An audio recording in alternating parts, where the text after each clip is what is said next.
Hello and welcome to SafeR Journeys, a podcast dedicated to raising children, ending violence, and ending oppression. That's great. Oppression. Woo. Ending oppression. I am one of your hosts. I am Heather, and I am the community engagement specialist or preventionist here at Safe Journeys in North Central Illinois. And I am the community engagement director, Melissa. And I also work at Safe Journeys. And we just got back from a break. So yeah, that's why it's like, yeah, we're going to be silly, I think, today. I think so, too. I'm also sitting here in my Snuggie that Heather got me for Christmas. Yeah, where we record, sometimes it's chilly. I have my winter hat on. Melissa's got the Snuggie and a scarf on. So, yeah, I wish maybe one day we'll start video recording our podcasts, but maybe not because I don't want to put on makeup. They'll get to see all of our facial expressions. Yeah, maybe it's not a good thing. Oh, goodness. Well, as always, we have a trigger warning since we, Safe Journeys is a domestic and sexual violence agency. So we are going to be talking about violence prevention today. So those topics may naturally come up. Yeah, we're actually really excited about this. We're going to call it a bonus episode.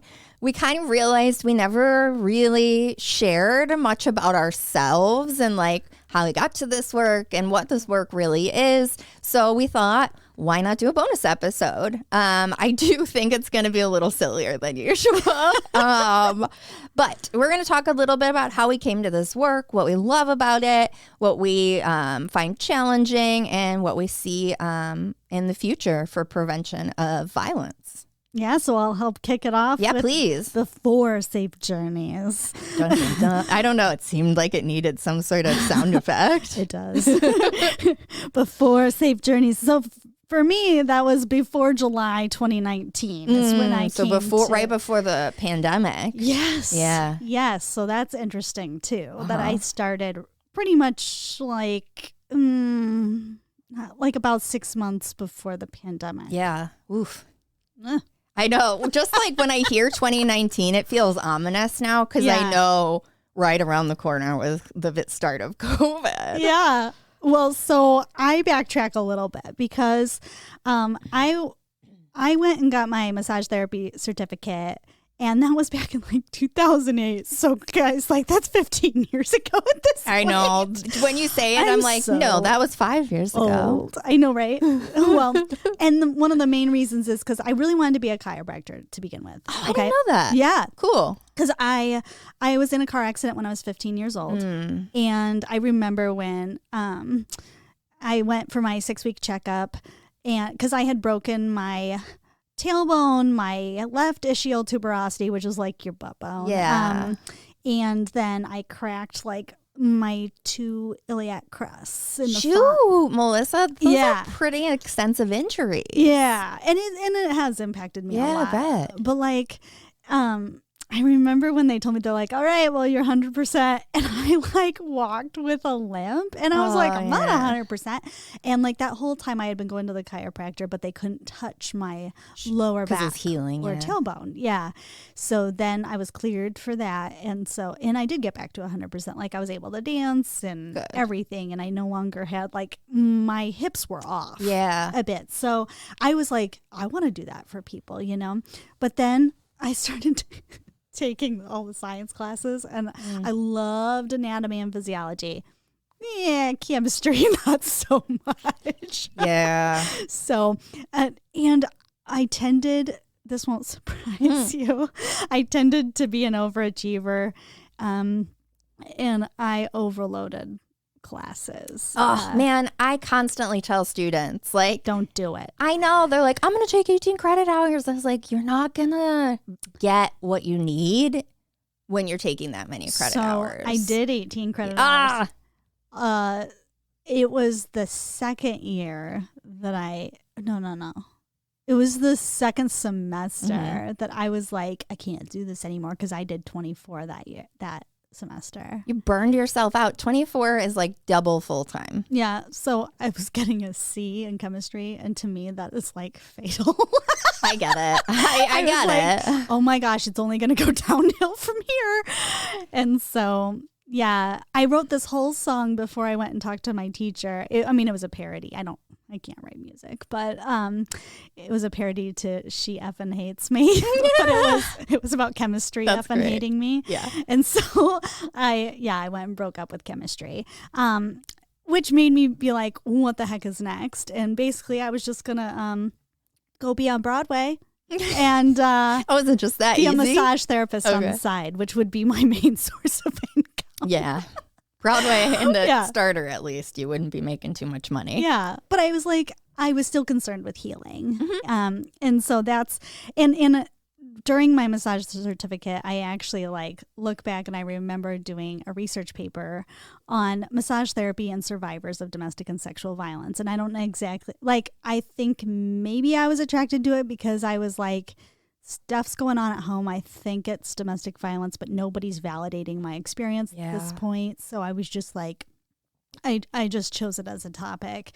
And I remember thinking about the importance of modeling consent for survivors in that space and how important it is to create and cultivate a safe space where they can start to take their power back. Because if you think about it, they get to make decisions every single step of the way of like, do I even want to remove my clothes? Mm-hmm. What do you get to touch? What do you get to not touch? How much pressure? Draping, draping too. Mm-hmm. And also, like they can decide, like if something comes up and they're like, they start to have an emotional response or something, they can revoke their consent. Yeah. Like it's just like a beautiful example of what consent is and can be. Yeah, that's them. great. That's pretty informed for someone who hadn't been in the work yet. Because what you're saying is being trauma informed, essentially. Yeah, and honestly, and that's what a good massage therapist is. Yeah. Right? I would hope.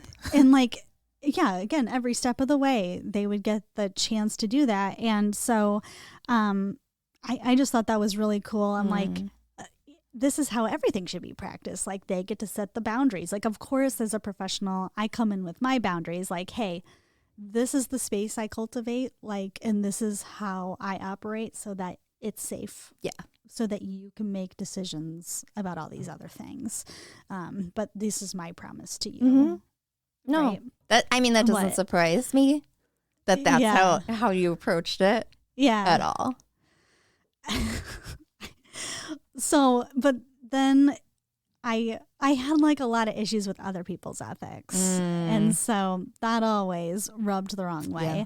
But like when I jived with other massage therapists, like, and we saw the same way, like that went really well. But I always kind of knew in the back of my head, like this isn't going to be my career. Mm-hmm. It was just like a means to an end at the time, but it was a good means to an end because I really believed you had in a what skill. I was doing. Yeah. Like you were certified in this. You could make money from it. Yeah. It didn't take 10 years to like complete the school. Well, exactly. Yeah. Yeah, it was quick. I was going to go into the advanced program so that I could do more of the clinical kind of stuff and work with people's medications and know all of that kind of stuff. But they actually didn't have enough people for the program at the community college where actually like you have an office. So they had to cancel it. Which I was like, again, at a crossroads in my life, I was like, well, okay, then what the heck am I supposed to do? Yeah. And that kind of, at the same time, I had mentioned, like, I was in musical theater, of course, because the Broadway piece, right? So, of course, I had to keep going in musical theater, which I've done since I was little. And I was in comedy improv. And I mentioned these things because I had such a blast doing it, but it also informs my everyday work all the time. I see it. Yeah. Like I see it when you're teaching or whatever you're doing, and like sometimes I'm like, oh, she's leaning on her improv skills right now. Like, Oh, totally. Like I can tell. I don't know if other people can, because I know your history and your passion. So I think that's why I can. And it's so interesting because that was a learned skill for me. Yeah, I worked very hard to cultivate my improv skills, and I'm very glad I took the time to do it and get better at it, because I was not good at it. It did not come naturally. I hope people hear that, that some of these skills I've cultivated in my life do not come naturally. And I actually I'm a very I started out as a very scripted performer, because of theater, right? Like I was operating from a script. I also I look back and I know I thought critically as a child, but I didn't think. I wasn't a very good critical thinker. Well, most kids aren't. Yeah, I guess. I guess. Even in the beginnings of college, though. Sure. Because I just distinctly remember when one of my religious studies teachers, which I'll mention in a second, she was an Eastern religions teacher. Oh, okay. And I was doing so poorly on these assignments where I had to get an article and then, I kept summarizing it. Oh, and she's like, I want to know what you think about it. I'm like, yeah, but this is what I think about it. She's like, no. And so I really had to dig deep and figure out okay, what does that even mean for me? Like a critical analysis. Yeah. Yeah. Yeah, which I had started to develop those skills in high school and stuff with novels, but I guess I was just not relating it to real world. Sure. Whatever. So yeah, so that was so key. So yeah, with improv comedy, it really taught me that parameters are important, right? In facilitation, of course, we got to provide the parameters, which this is a growing and learning zone for me. So sometimes my parameters aren't very clear. And I'm ooh, got to back up and provide clear parameters if this isn't working. Can you say more about what the parameters are? Or for improv? Well, that you're working within. Yeah. So for improv comedy, it would be I know the game. Okay. I know the goal of the game. Okay. And I can even lead the other actors or lead the other the audience. Okay. In the game. Got it. But I don't necessarily know exactly where it's going to end up. Okay. The foundation or something kind of? Yeah. Okay. And so I can operate within that. Got it. And eventually I know, okay, when I hit this certain point, I'm probably going to be handing it over to somebody, or they're going to take it up because they'll notice it's losing a little bit of steam, or it's hit a good point and it's boom, my turn. Okay. And there's a lot of give and take. And so, and there's different games with different functions. Sure. And they are a lot of fun, but if you don't know the rules and you don't operate within the parameters, nobody's going to have a good time. I mean, it might be funny for some audience members, but your teammates are going to be ticked. Yeah. Because it's great, there they go. I don't know if you've ever seen The Office. I mean, I have. Or if our listeners have seen The Office, but watching Michael Scott do improv, horrible. I would be get off my team. And that's why they're so frustrated with him, because he's not operating within the parameters. Got it. Yeah, no, that's a good way to describe. I get it a lot better now. Well, and so there are so many gifts in improv, because all of the moments that come that you don't plan for, you can do so many things with those, and you can riff off of them. And I think that's something that comes up a lot in presentations, and even just in relationship building in the community, but also I've had to develop the skill too of interviews on the air and things. Right, yeah, because you do a lot of the media and radio interviews. Yeah, and so they'll throw something at me, and I know when I first started 10 years ago, not in this field, but another one, somebody would mention something that they didn't discuss with me ahead of time, and I was just Yeah.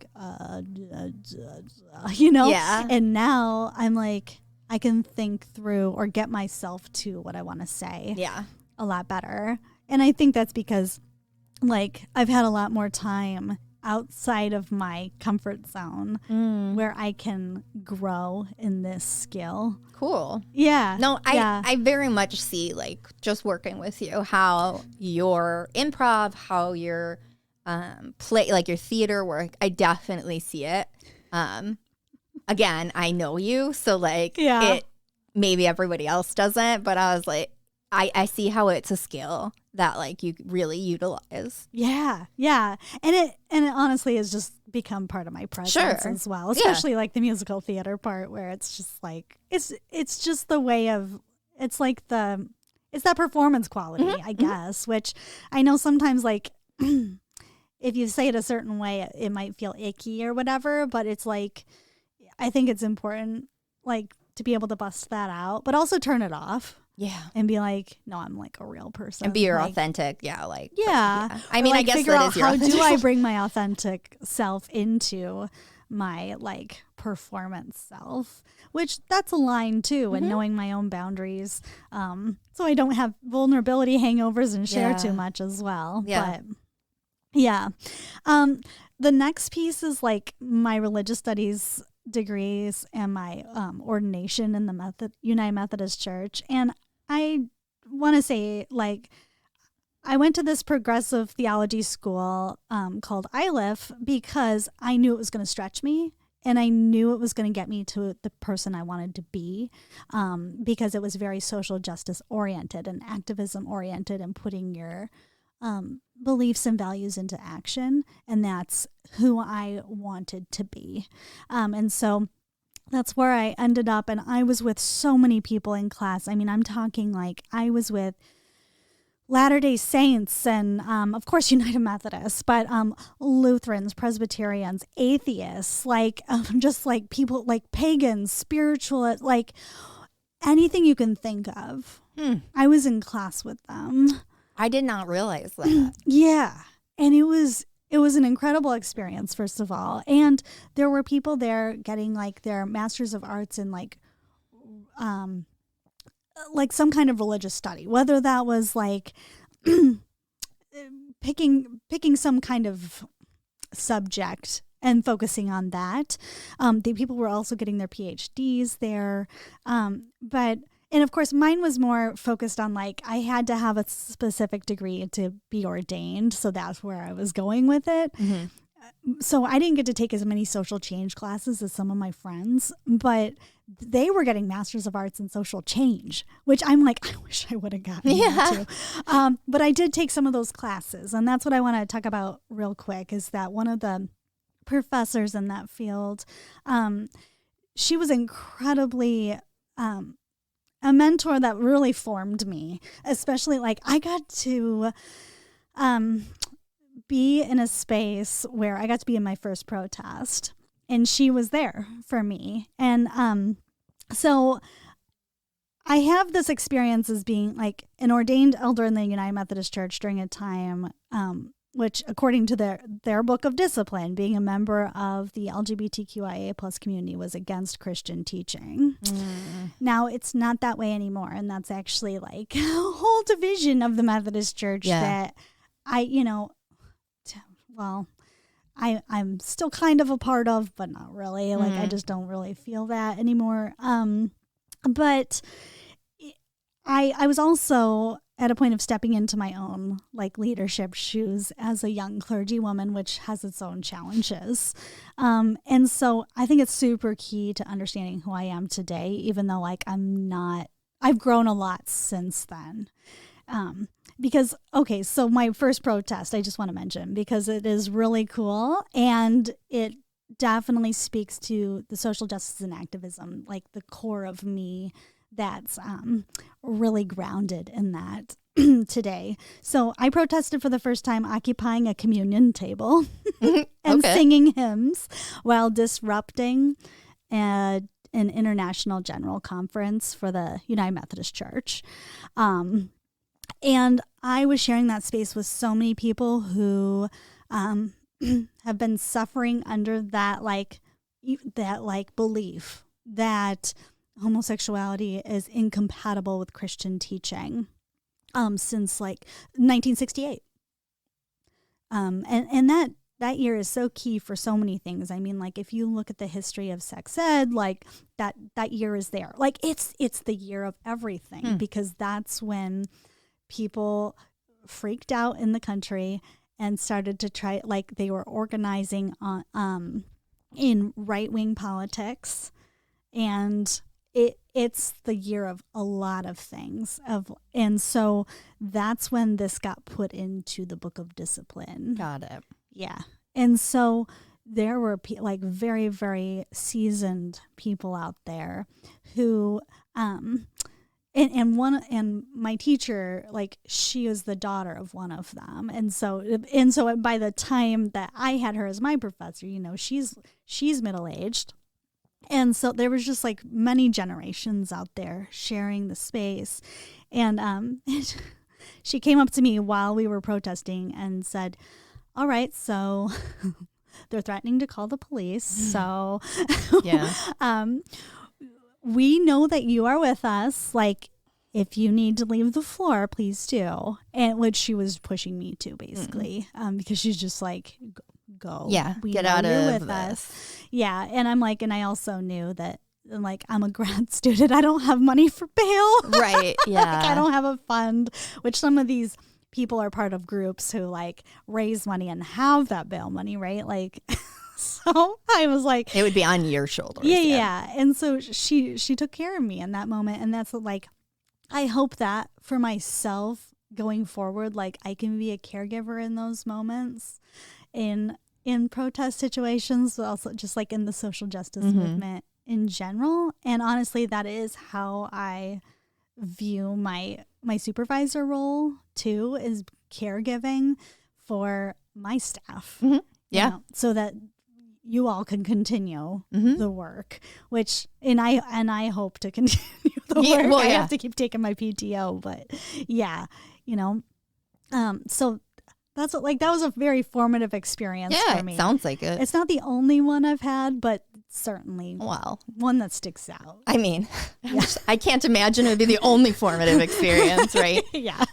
How, you know, you're in your 30s now. Like, I know, right? Yeah, so much. I just wanted to mention one more thing because I think it's important to recognize that during my time as a cooperative youth ministry director, I tried to fill the shoes of my predecessor and do the things that he did. And one of those things was to volunteer for a domestic and sexual violence agency. So, like, I just want to say, first of all, like, you never have to fill the shoes of your predecessor. Like, that's not why they hired you. They hired you to be, because they knew your potential. Yeah. I didn't know that as a 25-year-old. I was like, oh, of course I have to go do that thing, even though I feel kind of nervous about it, but I'm not clearly sure why, you know?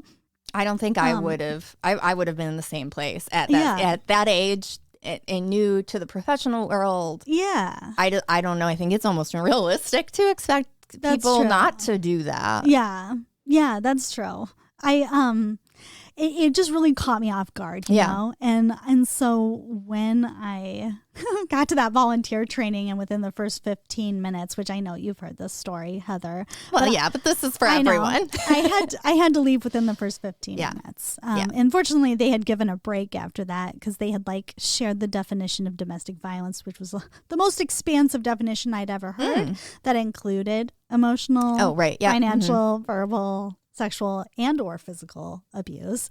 And it was the first time my experience had ever been validated. They said, do you know what it's like to walk on eggshells? And I was like, an alarm went off in me and I couldn't hear anything else.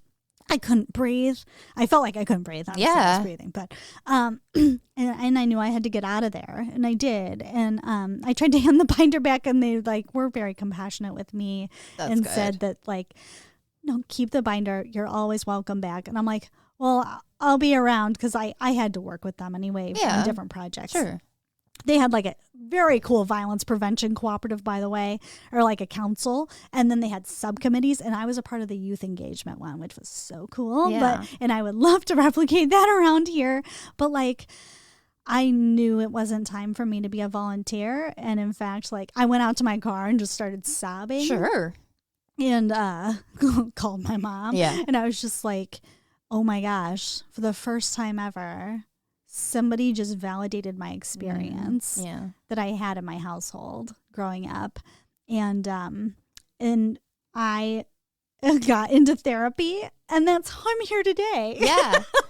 That's awesome. I do like the walking on eggshells thing specifically, I feel like is one of those things that does tend to spur connection in people's minds. Like, because that's something you can easily, I'm constantly worried and thinking and monitoring, but like, how do you say that? And so the walking on eggshells, I think, is a great way to sort of gauge how things have been. There's actually a book that I'm not going to remember the name of because I'm the worst.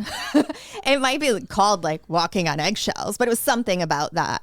And it's about like narcissistic abuse. Yeah. And it's really rough. And I just want to mention, like, in medical advocacy, I have spoken with women who are in the emergency room beaten. Like, and they've had CT scans, or they have like a rib is cracked, or whatever it is. They've been injured. Yeah.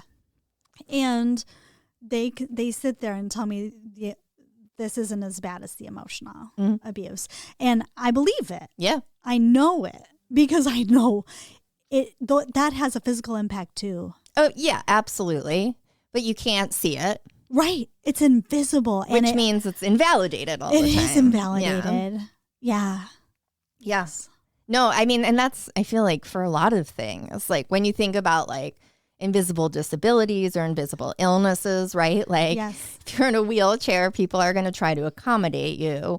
But if you're pushing through fatigue or pain or inflammation or whatever it is, nobody sees it. So they're not as able or willing to accommodate you. So I think that's similar with emotional abuse, psychological, financial, truly everything outside of physical, because physical leaves bruises most of the time. I know not always, particularly thinking of strangulation. We often don't see the marks from that. Right. If you're a person of color, right, you're not going to see bruises as easily. You're not going to see particularly marks as easily. So things get missed. Yep. Yeah. Thanks for hearing. Yeah, dude, of course. I mean, of course. Did you have anything else that you wanted to? No, that's like really what brought me here. Cool. No, that's what I was, you really did a nice like timeline. No, that's really nice. The weaving through is my experience for sure of violence, and it's going to play into my responses going forward. Well, today. I heard like in your background, your speaking and educating skills. Oh yeah. Right. Your experiences as someone who has seen and been a part of a family with domestic violence, as well as your growth. Yeah. Right. Like your personal growth, and how all of these experiences shaped you to be who you are today, on this podcast. Yeah. Yeah. No, it's very, very on point. And not at all a surprise. I mean, some of the stuff I hadn't heard before, but again, not a surprise to me. Thank you. Yeah. So there's similarities in our story, but also feeling wildly different. It's very interesting because like I map on some of the stuff you share onto my experiences as well. So social justice has always been a big thing for me since I was a little kid. I did not obviously call it social justice. Right. In fact, I don't even think I had that vocab until like maybe 10 years ago. 10 years ago even might be pushing it. Might be more recently than that. Wow.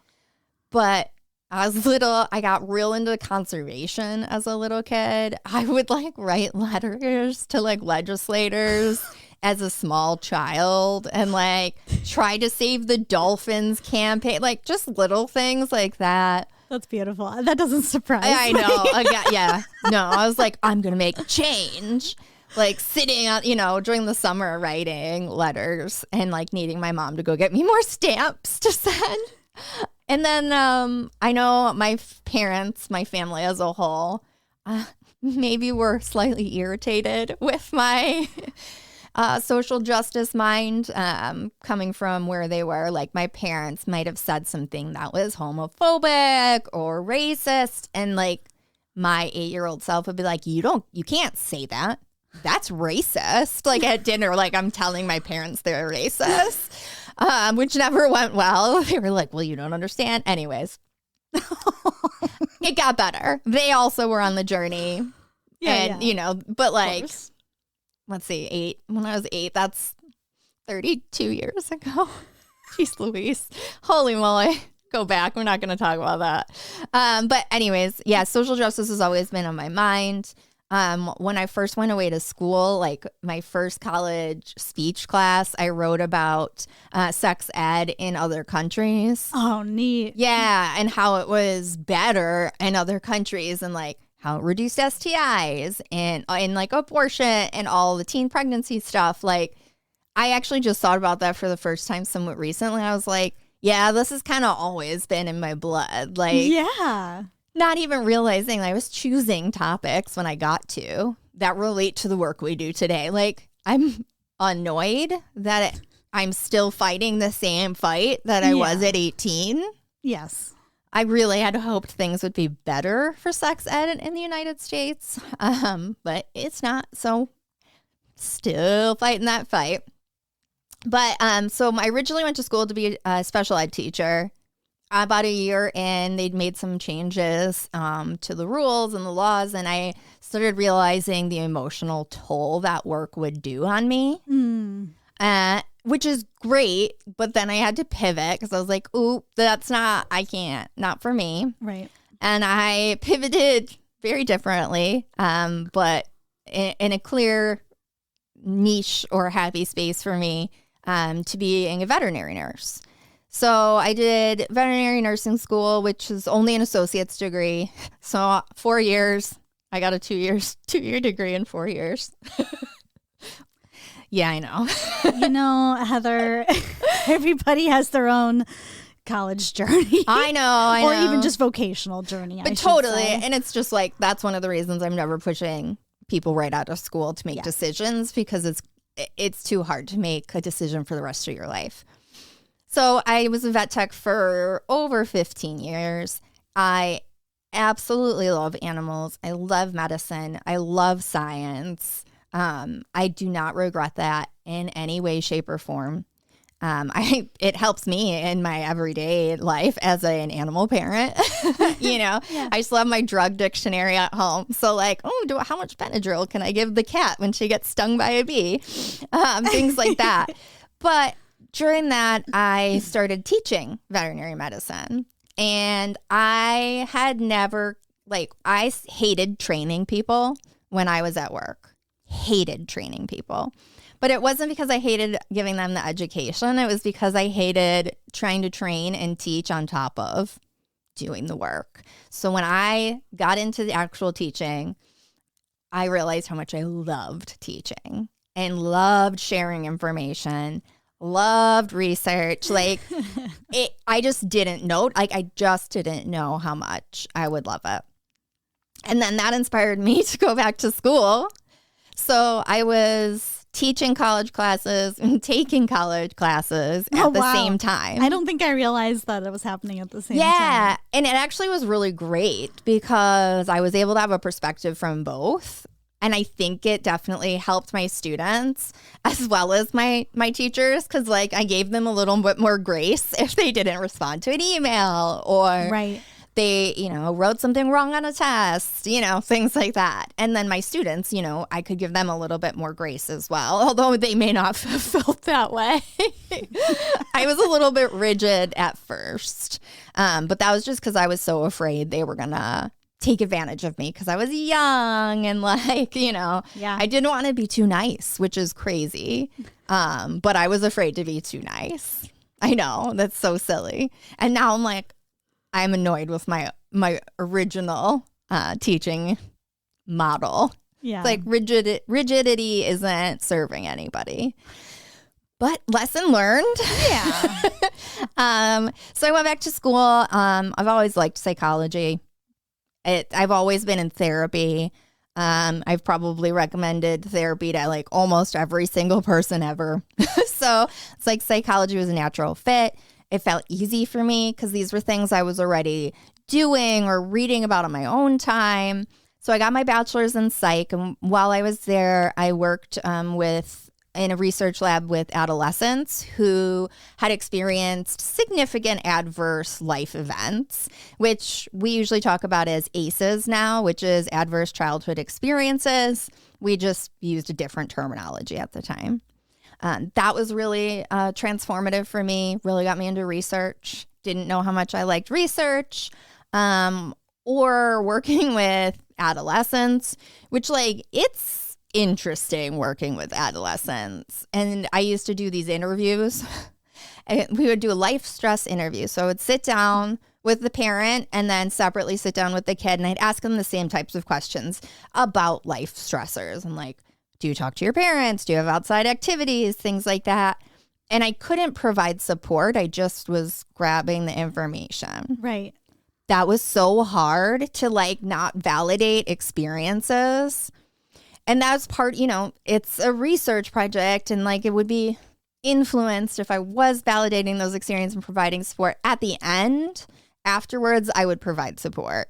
I would, give them resources, things like that. But for like an hour and a half, I'm just like asking questions and listening and not validating or being like, that makes sense, Yeah. So hard. What you're describing is reminding me of like what we've called listening sessions, but like focus groups. Absolutely. And that's why I can stay on track so well when I facilitate listening sessions and focus groups. I almost dissociate a little bit. Yeah. Because if I don't, I'm going to be that empathetic, compassion, caring person. Right. Which doesn't actually, work in that particular instance. Right. And it's hard. It is. It's very hard. But yeah, that's definitely listening sessions. I was just doing it mini listening sessions, if you will. That's neat. I love that work so much. And then after I got my bachelor's, I was like, I always wanted to do public health. While I was doing my bachelor's, I did a lot of marginalized population classes and a variety of different things. So, and marginalized populations, just because I know I'm probably just using the terminology, are people or groups of people who have experienced oppression. So you can think of, people of color, Hispanic folk, people with disabilities, any of the isms for sure, any person who's going to experience oppression, just women as a whole, lots of things. So I was very attracted to those classes. Anytime I got to take something to choose from, I did a lot of history of medicine, which I loved so much. And I got to learn so much about oppression. And like, one of the things I didn't even think about was we really oppressed Irish people. I know like you don't think about that because you're white, but like they used to say like Irish folks looked like monkeys. Oh, yes. They were like no Irish folks allowed in this establishment. There's just a lot of history of oppression within the medical system and the healthcare system that I didn't even know until I took these classes. So I really loved it. I have a real love for like anthropology and sociology and like making those connections.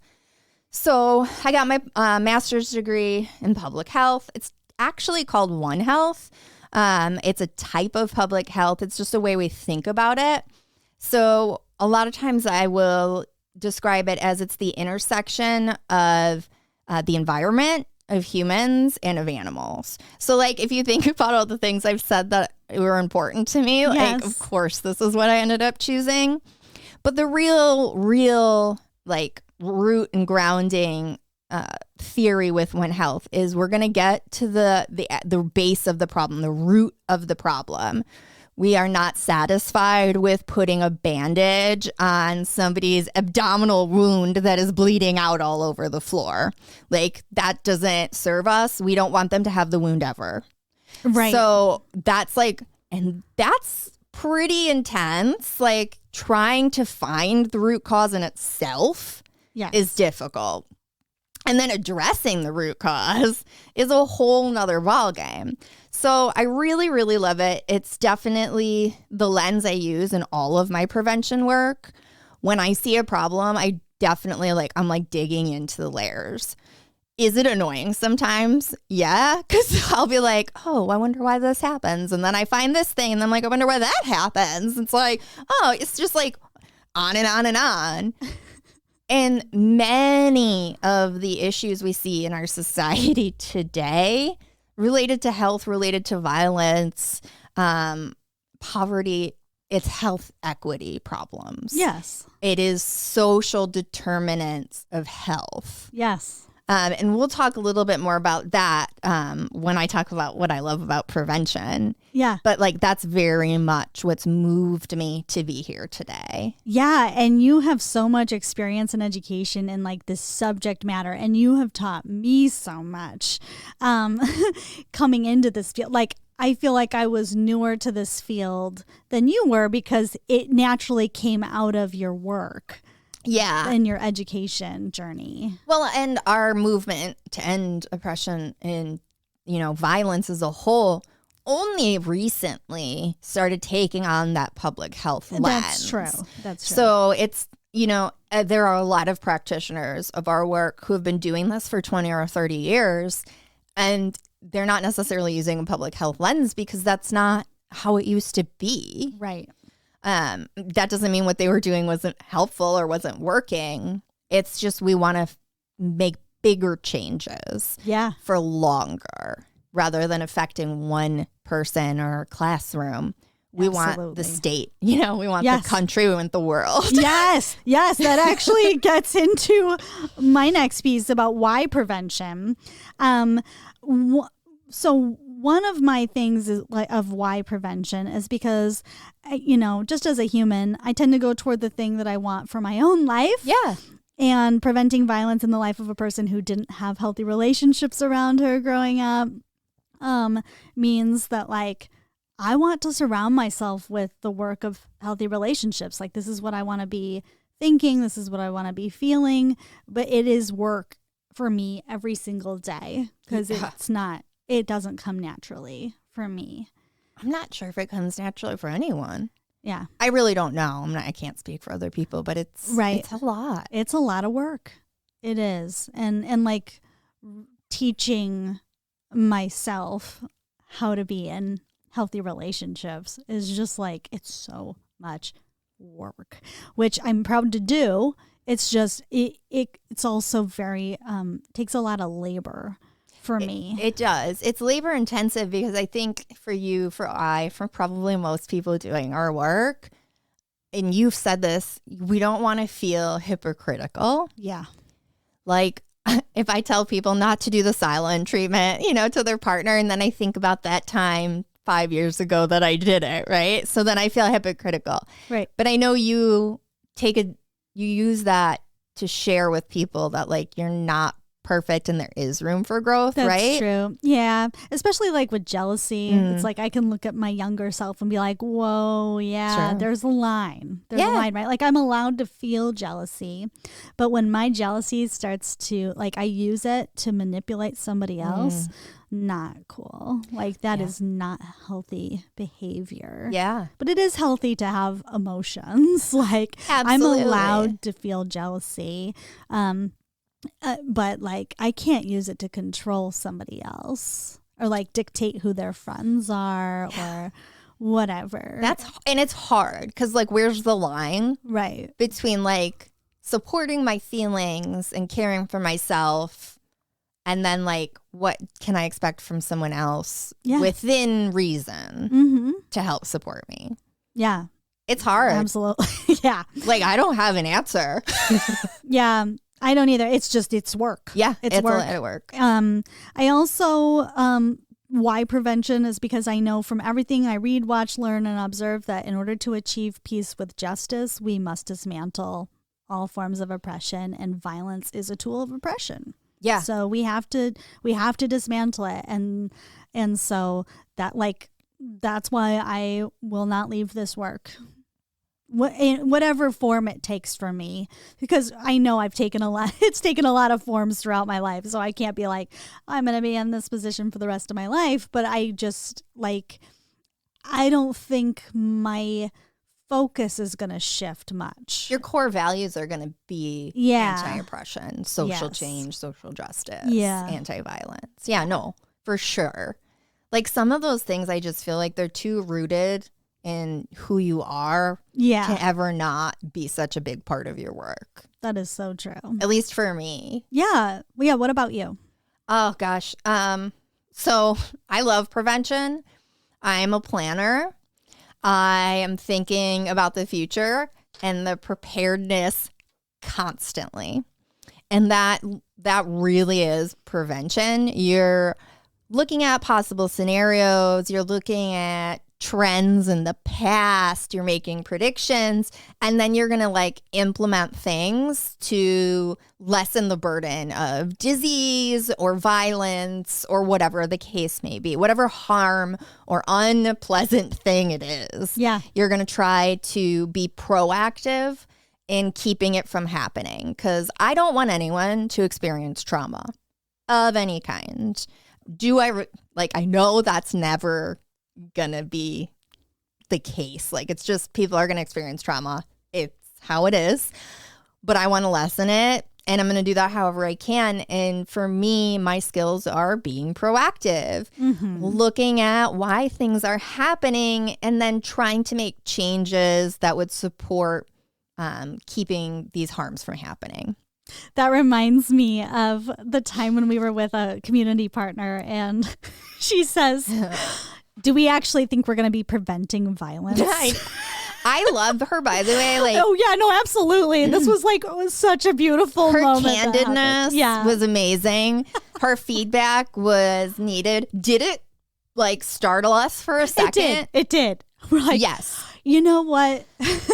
No, not all the way. But you gave such a beautiful explanation about harm reduction, and then I've jumped in with like, we got to have that vision because we got to keep going forward. And, the hope is that, we eventually get to this community where this kind of violence is not tolerable. Yeah, like, where we don't it's not expected. It. And when it shows up, we're like, what are we doing to fix it? Exactly. It's not a norm. Yeah.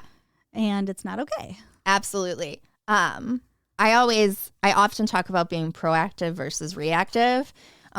Reactive drives me bonkers. But that's partially because I don't feel in control, because it feels chaotic, right? I'm not prepared. Everything is off the cuff, which is not how I like to function. But I will often say, like, we need to be proactive about something rather than react to when it happens. Because if we're being proactive, we're going to use our resources better. We're not going to experience the same kind of harms, and other people aren't going to experience the same kind of harm. So it's really important to me. Yes. And my brain really just works this way. It's kind of always worked that way. Maybe it's my sciencey brain. I don't know. My whole family is in like science, so like these are discussions we would have at the dinner table.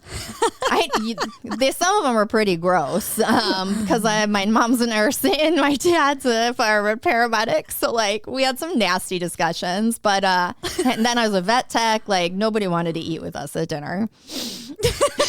Seriously. But I want to tell like a little prevention story that I may have mentioned in the past, but it really gets to the point of how Melissa and I operate, how the movement operates, and really what public health and prevention look like. You may have heard this. We call this the upstream story. There are a variety of different ways you can format it, but I'd like everyone to just picture a river, maybe someone who's a fisherman who is, think of like an older gentleman who spends his days, right, sitting in a folding chair with his tackle box by the river. And he's been fishing, and someone comes down the river who's struggling. It looks like they're drowning. He doesn't know how they got in there, but he has to help them. So thank goodness this lovely man is a certified lifeguard, or he's got some swimming skills, And he jumps in and he rescues that person. He does CPR, calls the ambulance. He asks for help from other people around. Great. Whew, over. Next day, shoot, another person in the flippin' river. All right, rescue him. Same day, another person.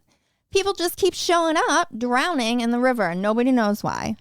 They have to keep asking for more help. So we've got all the, the police, the firefighters, the rescue team. We've got bystanders. We've got all these folks trying to help, these handful of people that they keep finding in the river. So eventually our fisherman friend is like, I'm exhausted. Mm-hmm. I cannot continue this work. People are going to die because I can't keep going. I've got to figure out how they get in the river. So he walks a couple miles upstream and sees a bridge that has missing piece in the middle. People have been taking in the sights, walking across the bridge, their foot falls through, and they fall into the river. And there's rocks, maybe they hit their head, so it's rough. So this super smart Mr. Fisherman man will then say, like, we're just going to repair this bridge. Mm-hmm. And it's going to take maybe 4 people to repair this bridge in a day or 2 versus all of the people who we've had to use to save the individuals and maybe save 6 people a day. If we fix this bridge, we're going to save 30 people a day. And that's kind of our upstream or upriver idea of prevention is we don't want to exhaust ourselves and our resources. So we're going to find the root of what's going on and fix that. Yes. I know that Melissa's was so beautifully told. Thank you. I'm not the best storyteller. That was good though. So I was trying very hard. Yeah. There's probably better versions online somewhere. Well, I wish they would have seen your face. That was good. And then like the last thing I want to say about why I love prevention and why I'm here is I really like a slow burn. When people talk about prevention, I'm like, I'm not going to see the fruits of my labor. Like at least not for 10 years, maybe ever in my lifetime. But I'm okay with that. Yeah. Like that chipping away over time is so satisfying. I don't need to see the end result. Being a huge part of getting to the end result is what's important to me. Yeah. And I know that's different for everyone. Like some people want to see the completed project. I will work on the 12,000 piece puzzle my whole life. And if I don't finish it, I'm okay with it because I did a quarter of it or that's half amazing. Of it. Yeah. I don't know why. That's just my personality, I guess. Yeah. No, that's incredible because sometimes it's hard to keep going when you don't see results. Yeah. And for me, that it does happen sometimes where I'll feel like I've put in work and it's not getting anywhere. But most of the time, I'm pretty confident. I'm like, yeah, no, I know it's working. Can I show you in a graph yet? Nope, but I will. Give me a couple more years. Let me take some more data, Yeah. Let me make some more comments and reach out to some people. But yeah, I like that slow change. And like if you could picture on a chart, right? Just like slowly decreasing the harm over 20 years. Yeah. I'm into that. Yes. So looking at our violence prevention plan, I just think about like, we're in this for the long game. Like, and that's what I hear you talking about. Like, this isn't change overnight and there's no way we can expect that. Yeah. However, that does come with challenges, which we'll address after we get into like what we love about prevention. You go next. You tell me, well, not me. I know what you love. Mostly. Tell everyone who's listening what your favorite part of doing this work is. All the prevention things. Oh, okay. So just all of it. All right. Next line of questioning. No. Like our violence prevention plan contains so many different strategies that excite me. Like, because not only are you providing education, like not only are you teaching skills for healthy relationships, which, by the way, is comprehensive sex ed, which, if you're listening to our podcast, you have heard us say that Yeah, before. you already know. I love sex ed, so yeah. But like, we're also working on creating protective environments, looking at policy education and change, which I have, experience in before in different realms. So this is exciting for me too, because I'm like, cool, I get to flex over here, or like mobilizing and empowering the community, having them understand that violence is their problem. And they need to be a part of the solution. Yeah, they're the only ones who are going to be able to fix it. Yeah. And I really enjoy that. Is it maddening sometimes? Yes, but I'll get into that when I talk about the challenges. And then of course, like what I love is intersectionality. I love coalition building. I love working with other people on, problems that might not seem to the naked eye that like has to do with violence prevention. And in fact, like we get questions like, what does that have to do with violence prevention? Constantly. Yeah, which is absolutely we maddening. defend ourselves and our work so much. Yes, that's definitely going to come up in the challenges because but I love intersectionality. I love how expansive our field is, and that's exciting. I think you're missing something that you love. What do I love? The Youth. podcast. Oh, the youth. Yeah. I love young people. Yes. Melissa's like bread and butter is working with young people. Really? Yeah. Right? Yeah. Like, that's true. I don't mean like you don't have to be embarrassed. It's a good thing. It's not a bad thing. I really, yeah. It's so funny because I used to really, really enjoy like just like middle school students were like my forte. Yeah. And then I've started to like really, really appreciate high school students. And I'm talking like one-on-one. I'm not so good in a classroom full of high school students still looking at me and being like, I think if I had like the typical curriculum, just fine, whatever. But talking with a high school student who has critical thinking skills and is more like maybe junior, senior about this problem or like their experiences, it's incredible. Yeah. Or like even body image or sexuality. You've brought in a lot of good pieces of information and thoughts from young people from your discussions with them that we've then utilized to the way that we share information or what we're teaching or what we're focusing on. Well, they're incredible. Yeah. Young people are incredible. Even like the younger children too, like they are so much fun as well. And they can tell you a lot. Especially the ones without filters. And like, that's what like making sure like listen to our other podcast episodes because there are things they're going to say that you can pick up on. Yep. And they could be disclosing to you. And you may not know that if you don't know like the key things to listen for or like watching their body language or whatever it is. But they're also incredible. Like they know so much. But they're also picking up so much from their friends and they're already using pet names for things. And like, it's one of those things where it's just like,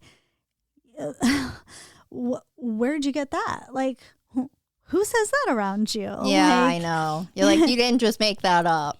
Yeah.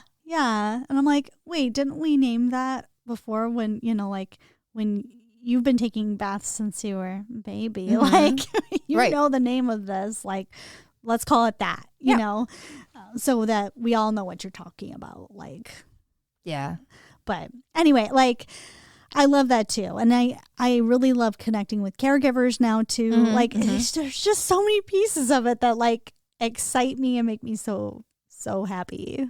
I brought it up because I see your excitement the most. Like, I see the energy, the passion the most when you're with young people or talking about what we're going to do or what you did with young people. Yeah. That's so true. Like, your smile is currently the widest it's been. Just saying. So, of course, I echo those things with Melissa as well. That scope being so wide, like Melissa mentioned, it gives so much opportunity to really focus on things that we feel passionate about because like everything we're passionate about, there's some inroad to ending violence and oppression. I always say like when people are like, oh, is this something you can come in and do? I'm like, oh, are people involved? They're like, well, yeah, it's a presentation. I'm like, well, then, yeah, it's something that is related to my work because anybody can hurt people and anybody can be hurt by people. Right. So my work is for everyone. Mm-hmm. Like, do I obviously tailor things? For sure. Oh, yeah. I'm not going to show up to the beauty school to educate the students about domestic violence the same way I show up to a high school gym class. Like, no. Right.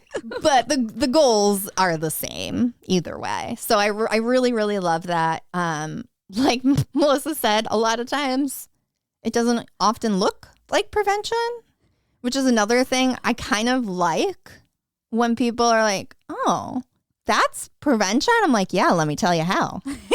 Like, you know, it's exciting because then I get to share why. Yes. Is it challenging and annoying sometimes? For sure. But when people are open-minded and like willing to have the discussion, as you can probably tell, I don't even know how many minutes we're into this podcast already. Yeah. I won't tell you. Yeah, we love it. I love it. It is exciting. And the point where my partner is like, you need to stop talking about it all the time. Like everybody at dinner at Christmas doesn't need to hear about why this is prevention. Like, okay. Fair enough. I can see why it might be annoying. But yeah, I really do enjoy getting to share why these different things we do are prevention. I love how many opportunities we have to impact people and communities. I like that people want us around. Yeah. It excites me when people are like, oh, we need to ask Safe Journeys. Like, when we have to start saying no to stuff, which happens from time to time because we have so many things we're committed to, it's really a blessing. Not that I feel that way at the moment, because when I say no, I feel terrible.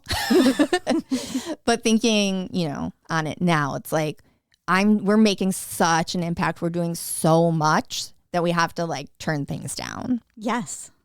So I think I need to reshape that to be a source of joy as well, as sometimes a frustration. Yeah. Well, and my frustration is like, we just need more capacity. Yeah. Like we need more preventionists, which I know you're going to mention. Yeah. Too, I do. I also really like working with a variety of different people. I love that it's on the same thing every day. I could be working with college students. I could be working with people with intellectual disabilities.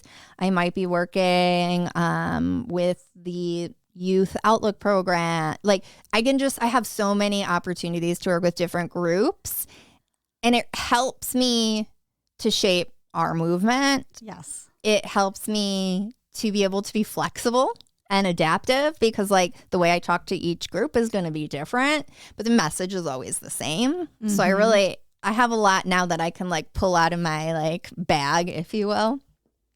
And health equity, like I said, is my jam. I didn't know health equity was my jam because I didn't know it had a word. Yeah.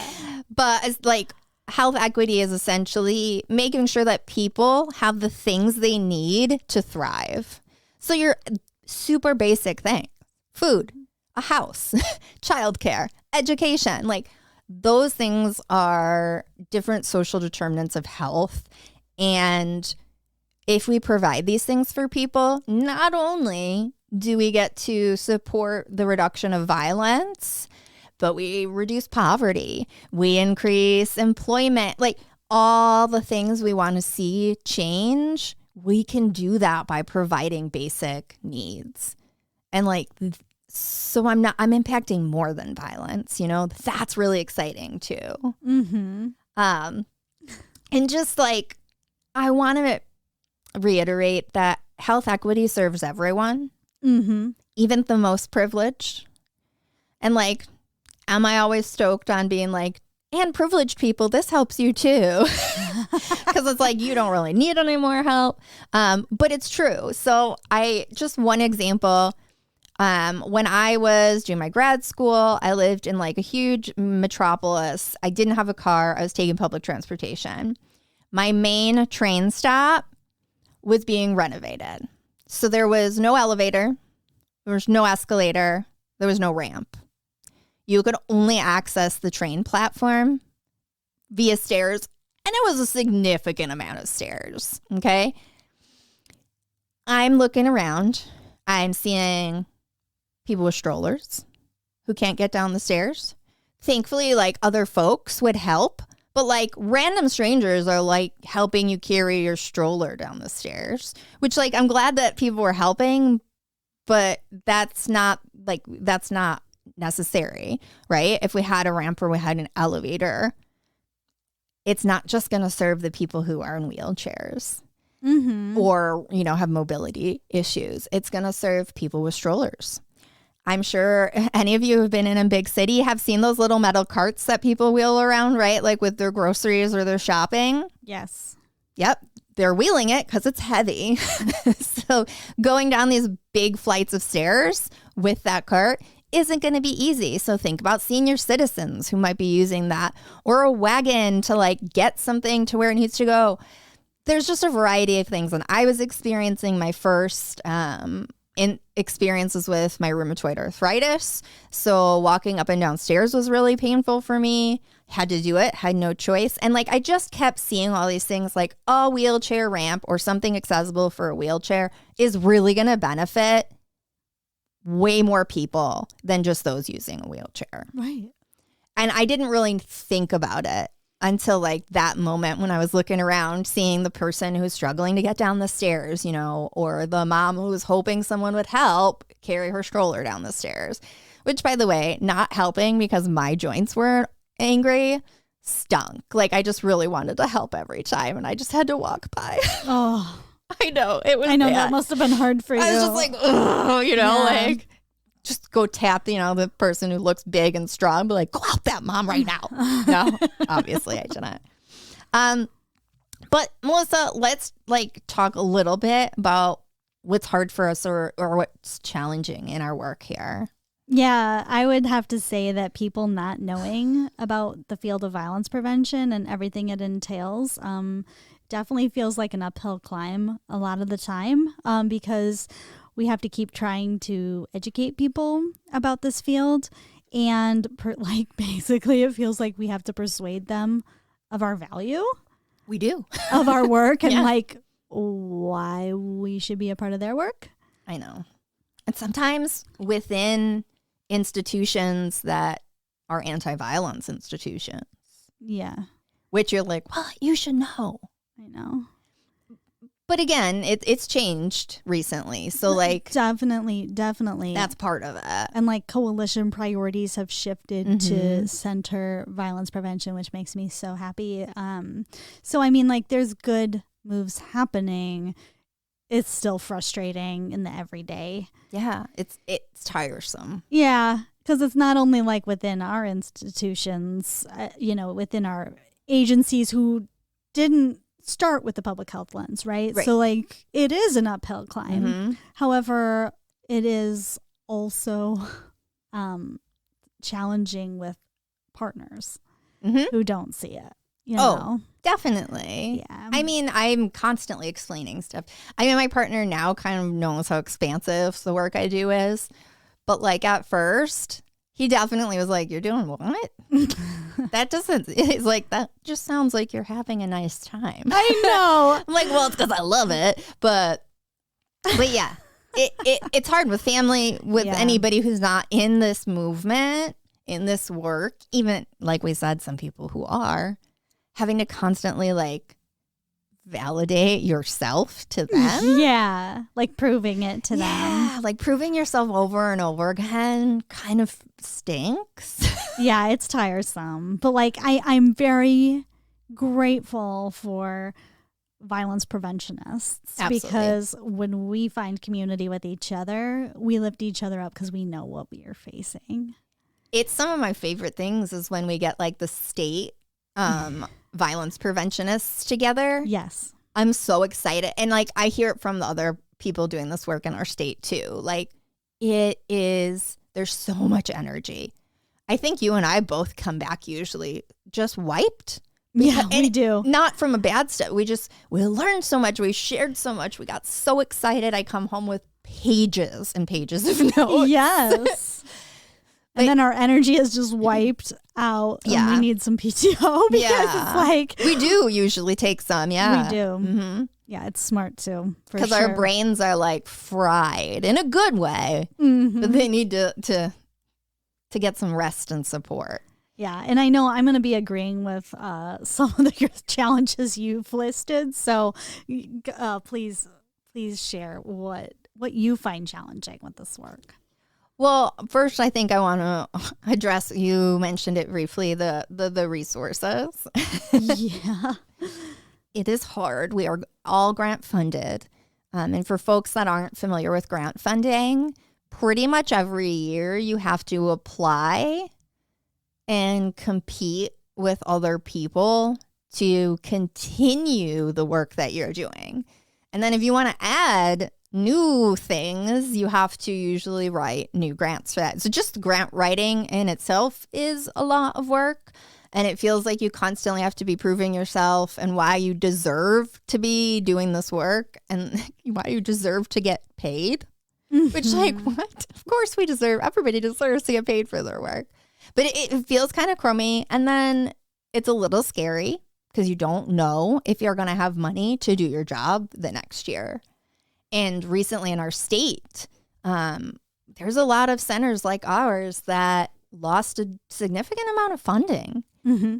And when that happens, prevention's usually the first place that money gets cut. Yeah.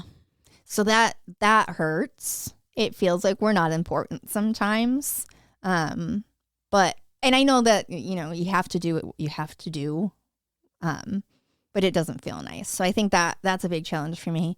But one that I really wanted to highlight recently that me and Melissa have both, I think we've had some big changes in our thinking recently.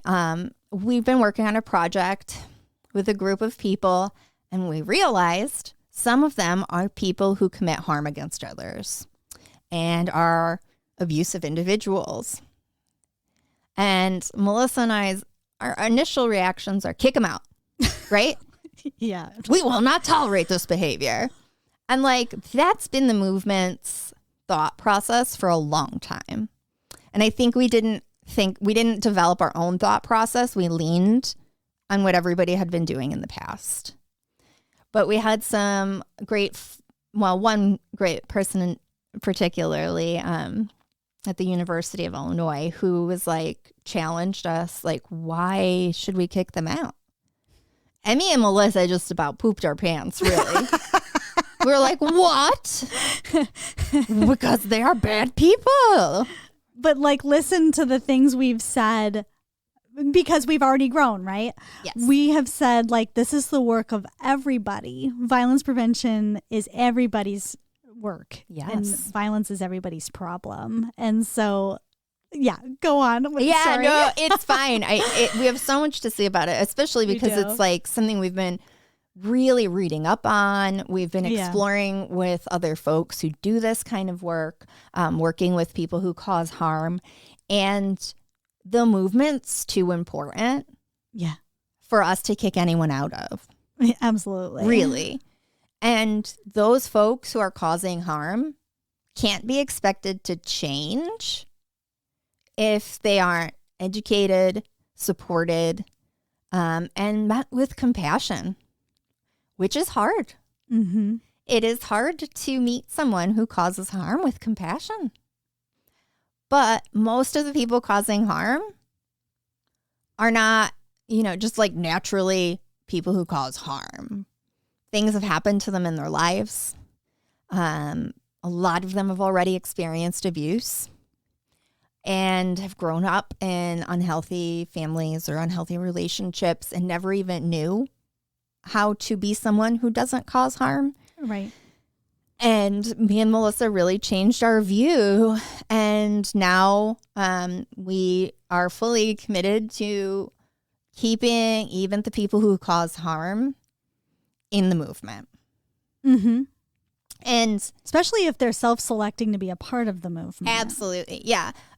Which isn't always the case. For instance, when we recently in our agency started something called the PAPE program, which is the Partner Abuse Intervention Program. What that is generally the court will say to someone who has been caught by the police doing harm in a domestic relationship that they have to go to these classes to become partners who don't cause harm. And my initial reaction was they are past saving. Isn't that terrible? It feels terrible, but that's what it was. It feels terrible now. Yeah. At the time, you were like, I don't care about them. They cause harm. Yeah. Like, it doesn't work. I don't think we should be doing this. And like, you're not a monster for thinking that either, because we were reacting the way that was typical to react. It's true. In the movement. It's true. But we were able to get this amazing director for this program. And I spent some time talking to her. I spent some time looking at the curriculum she uses. And I changed my mind. And I fully support the program. I think the work is great. And we have implemented certain pieces from that program into our prevention that we do. Yeah, I don't even know. It has been powerful. so challenging for us to make this shift. Yeah. And I really wanted to like mention that. Yes. Just because I think we're so into breaking cycles. Yes. As part of our work. And we were perpetuating a cycle of harm against people who cause harm, essentially. Yeah. And I want to say too, like, we're not excusing the harm they've no. caused, but I think something opened up in us and expanded us to include more people in the movement. And I think that's always the answer. Yeah. I'm not quite sure why we were caught up still, like, but it's okay. Like, because we've grown. Yeah. And we can even look back and be like, wow. And I know we're actually more on the forefront in this thought process than many centers. Oh, absolutely. So I'm really grateful for that. But I know it's also going to be an uphill battle. We're going to have to push back and help other people understand why we think and feel this way, and why we're not willing to exclude individuals from this work, even if they've caused harm in the past. Yeah. And when you think about dismantling violence and oppression, like, these are liberation movements, right? And it's always the answer is to make the circle wider. Yep. And so, like, I know this is right. Like, I know it feels right. It's just like, I didn't see that coming. I did not either. Yeah. So I'm really proud of us for, like, being willing to open up. We were fully not prepared for that pushback from that person. Yeah. We really, like, we love her for that, because she does that a lot for us. And she does it so gently. She really does. But we were just like, well, son of a gun. Now we have to do this. Like, we have to research. I got to read. I got to do all these things, and like really throw a wrench in our day to day. But in the long run, I think it has served us and will serve our community absolutely better. Yeah. Yeah. I think so too. What are you excited about for the future? I think that I mentioned this a little bit, like the state coalition making one of the like 5 major priorities for the next 5 years or so, like being violence prevention. Like, I think that's a great step, like centralizing prevention in the movement.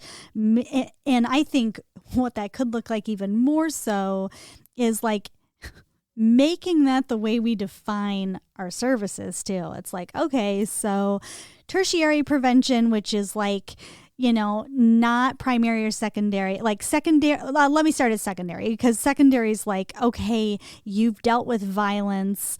Now let's talk about how to prevent it in the future, right? Like, so you're starting to learn the signs. You want to be able to recognize it, respond to it, refer out, whatever. Primary prevention, like we've been talking about, is so important. Like, we want to stop it before it begins, like your upstream story. Yep. Tertiary is more like, how do we take care of the people who have experienced violence more longer term than just like right now. Immediately, not showing up to the emergency room. Yeah. Like, what about in 3 months? Yeah. So that would more look like some advocacy, some case management, some counseling, like Support maybe groups. even, like I would think like shelter would fall maybe like under secondary prevention, but also both. tertiary. Honestly, I could see shelter hitting all three All in three of different them. ways. No, absolutely. But wouldn't it be cool to know, like, hey, we define our services under the realm of prevention? Yeah. Like, I think that would say a lot. And it's not taking away from what they would do. It's just reframing it. Mm-hmm. No, for sure. And I think that kind of would put a bug in people's mind for society as a whole when every time they hear about support services for survivors of violence, that it's framed around prevention. Right. Like it kind of gives them like, this is a little bit of your burden too. Right. Like you have to carry this cross as well. Yeah. And when you hear the word prevention too, it evokes, like we're talking about health, right? Yeah. Like, it's immediately health. You immediately think health because like prevent, lung cancer, don't smoke. Yeah. Prevent HIV, like protective sex, all that. It's just like, okay, I think that would be extremely helpful for everybody. I would love to see that. And there is definitely, I feel the momentum building for prevention as a whole. Mm-hmm. Is it where I want it to be? No. But I do feel the movement is building. Yeah. We see it in some of our state coalitions. Yes. We see it in different small organizations that we work with. But it is happening. There is hope. Yeah. There's optimistic. We are optimistic, I should say. Mm-hmm.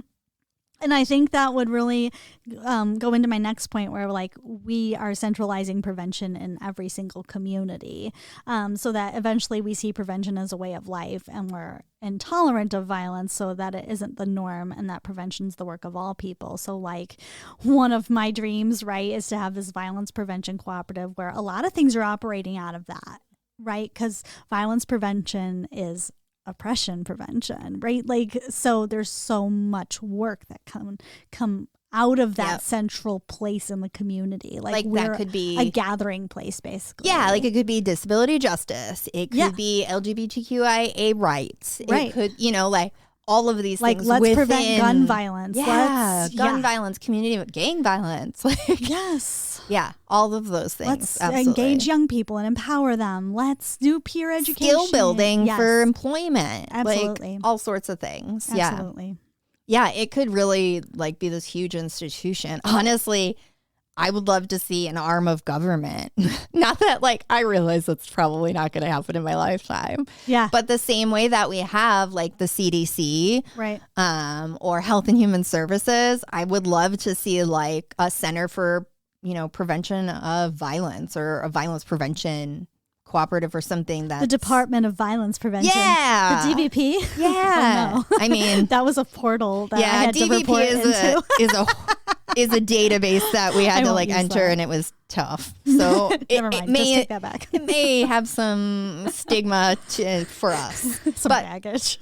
But that would be super cool if there was like a whole department dedicated to that. Yeah. I love that. What about you? Hopes. I want more money. Not for me. I mean, yeah, for me too. But I want more money for prevention of violence as a whole. Yeah. I want less restrictions on what we're allowed to do with that money. And one of the things I would want to do would be to get more people working in prevention. And I would want lots of different types of people. I would want people with fancy public health degrees. I would want people who never had a college education. Yeah. I want survivors. I want immigrants. Yes, please. I want more diversity in prevention because a lot of it is women. A lot of it is white women and educated.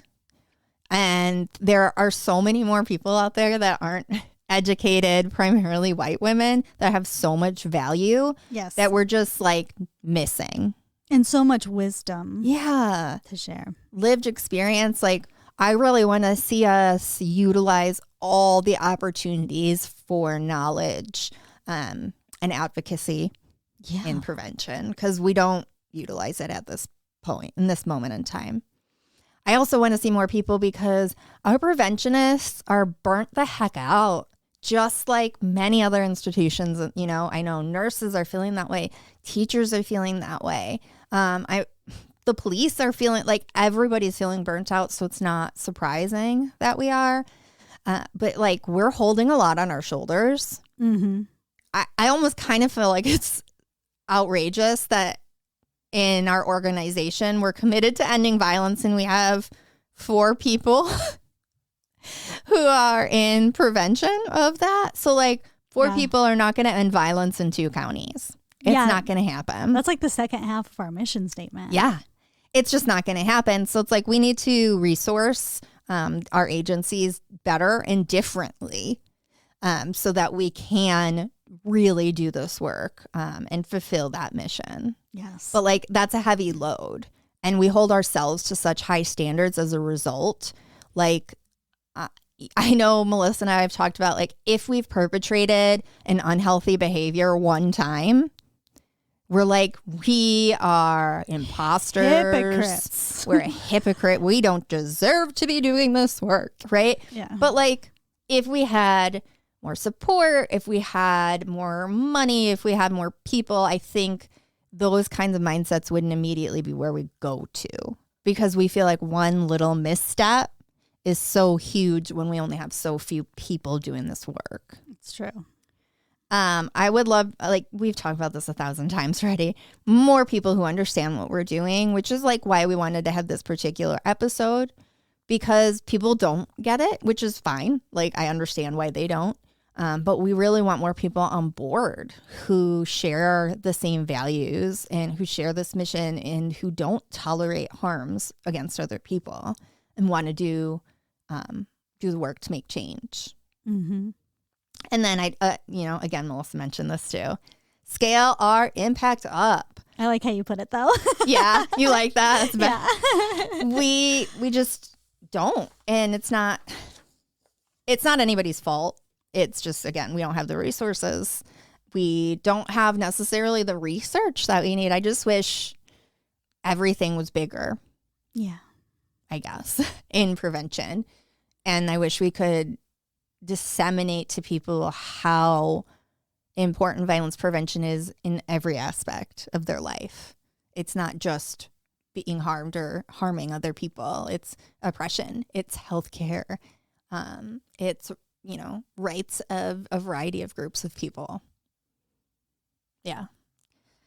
That was powerful. Thank you. Oh, yeah. Do you have anything else you want to add?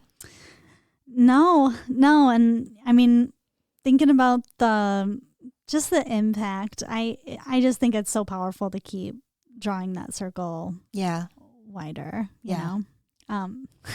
There's a hymn that keeps coming to my mind, which is so funny. Here's our religious studies it's major, like right? the draw the circle wide, draw it wider still. And that's where I always have to remember that, because sometimes, like, when I get anxious, I start to build up walls. Same, yeah. And I know it's like a protective thing. Yeah. And it's how I've survived, right? But I think we're always going to operate from our best selves when we're drawing the circle wider. But like, I know maybe we weren't in the space to be able to do it yet, you know? And we certainly weren't introduced to that material we were introduced to until we were. And I think there's just something to be said about like just continuing to learn and grow. Yeah. And that we need that space too. We do. We all do. And like, I think learning and growing is how we get to this end of violence and of oppression, drawing that circle wider, having more experiences, hearing, learning from other people. I think those things make it exponential, the growth. Yeah. And it brings to mind the term solidarity. Yeah. Yeah. Yeah. And that's what we need. Yeah, I think so. We don't have a media we love today. That's That's okay. Bonus episode. Yeah. Whatever. Yeah. We are the media. We are, yeah. Media you love is SafeR Journeys podcast. That's right. Yeah, so thank you so much for listening today. And we are going to be listing some resources. So keep listening if you need some of those. And otherwise, thanks so much for being with us today. thanks. Bye. Look out for new podcasts every other Monday on anywhere that you can find your podcasts. Spotify, Apple, Stitcher, Anchor FM, you name it. We're there. If you have any questions, and we would love to hear from you, you can email us at saferjourneyspod@safejourneysillinois.org. You can also message us on social media. We have a Facebook and an Instagram that you can find us at. And let's talk about some resources for anyone who's experiencing abuse. If you happen to live in and around LaSalle or Livingston County in Illinois, please feel free to call Safe Journeys support line at 815-673-1555. 24/7, confidential, services are free. If you don't happen to be in our area, there are 2 national hotlines that you can call for support. For sexual violence, you can call RAIN with 2 N's. That's the National Sexual Violence Hotline. Their phone number is 800-656-HOPE. They also have a live chat on their website if you're interested. And for domestic violence or intimate partner abuse, you can call the hotline, which is simply thehotline.org. And this is our national domestic violence hotline. And you can give them a call at 800-799-SAFE or chat live on the website. Thanks for listening.